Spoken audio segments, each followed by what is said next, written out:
What's up everyone, it's Aaron from Rudy Visuals, and in today's video we're reviewing this Feiyu Pocket 2, which is a really awesome tiny stabilized camera similar to something like a DJI Osmo Pocket.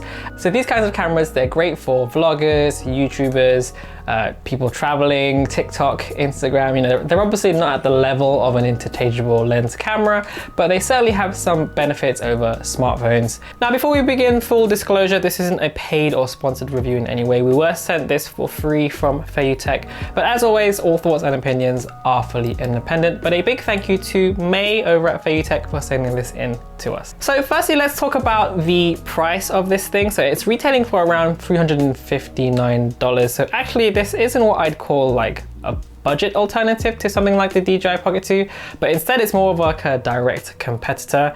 However, having used this thing and tested it quite extensively over the past few weeks, I do think it's definitely worth your consideration if you are looking at getting a small stabilized camera like this.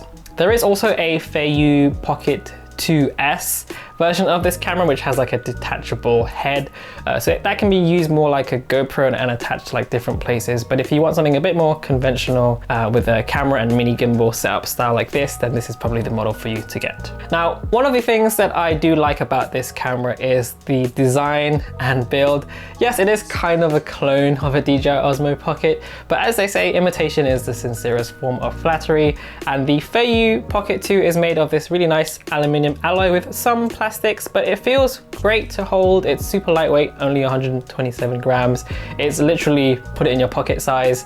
It's small, compact, and that gives you some really big advantages over a camera and lens setup. It also comes with this really nice carry case, which provides some more protection when you're carrying it around. And it features this really simple joystick and simple button layout with a 1.3 2040 by 2040 touch screen it's just about big enough to see what you're doing. It doesn't get super bright, it's not the best screen in the world. It does the job. Overall, it doesn't feel super premium or luxurious, but I think as long as you don't rough handle it, it'll be pretty durable. But bear in mind, this isn't weather sealed or waterproof like a GoPro is.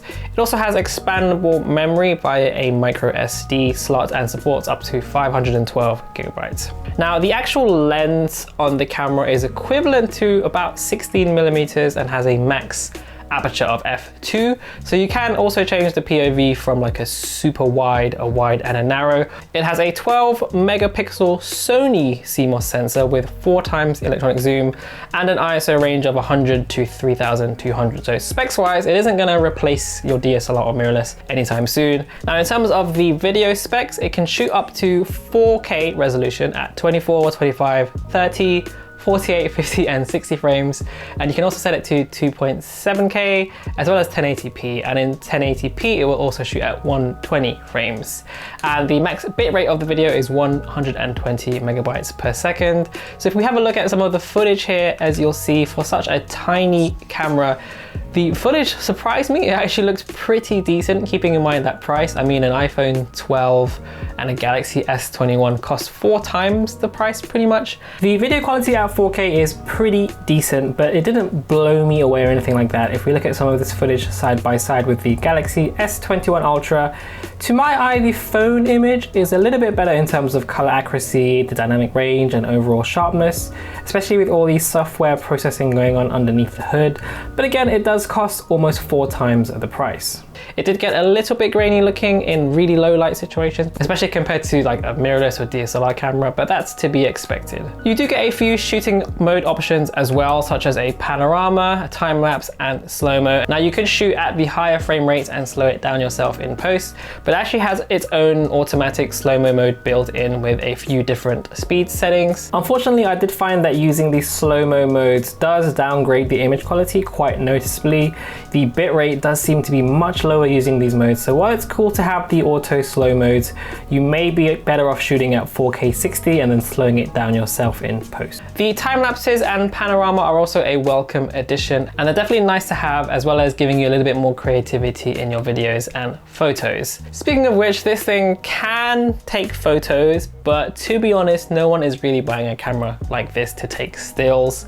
I think if you have a modern smartphone, it's probably still going to do a better job for you in terms of taking photos. However, it does take photos up to 4000 by 3000 pixels in JPEG and DNG, but yeah, photo performance, as you can see, is below average in my opinion. It features this really smart 3-axis gimbal which provides very smooth and stable shake-free shots. The gimbal performance is good, however it wasn't quite as smooth as I would have liked if you're like running or moving faster than walking pace.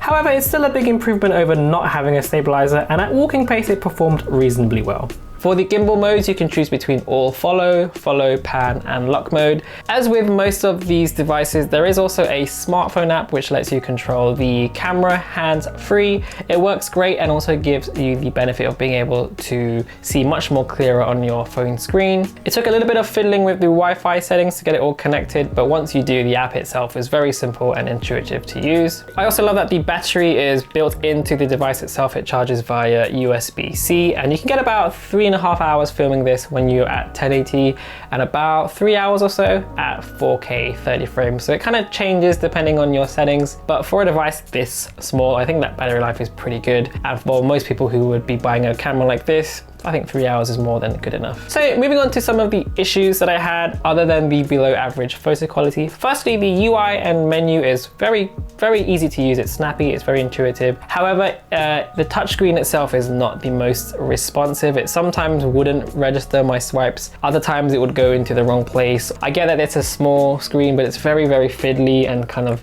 a little bit tricky to navigate accurately sometimes. I have pretty small fingers, so I can only imagine how annoying this would be if you have bigger hands. The other issue is the internal microphone is not the best quality. As you can hear, the microphone isn't the best sounding microphone I've ever used. It's a little bit muffled, a bit of wind noise as well. It's usable, so-so, but definitely not the best. Considering this is probably aimed at people who vlog, that does create kind of a problem. I wish the internal mic was a little better. I don't think there's a way to mount or connect an external microphone, so that's a little bit disappointing. So overall, a sort of middling conclusion. It's an okay option. It has a lot of cool features, very easy to use, but with average video quality and decent gimbal performance. If you need something simple to shoot Insta or TikTok stories, social media videos for your Facebook, your business, or whatever, it'd be perfect for that, I think. I think if you are looking to shoot more serious work, you're probably better off saving up for a proper DSLR or mirrorless. And if you already have a flagship smartphone, your Samsung S21s, your iPhone 12s, and so on, I think you might be better off sticking with that. Okay, well that's gonna do it for this video. Let me know, do any of you own a camera similar to this, like the DJI Osmo Pocket? Would you get a camera like this, and what would you use it for? Anyway, if you like this video, then hit that like button, subscribe if you're new here, and follow us on socials. If you've got any comments, leave them down there. I'll do my best to answer them. And as always, I'll see you on the next video. So again, thanks Feiyu Tech. Thanks for watching. Peace.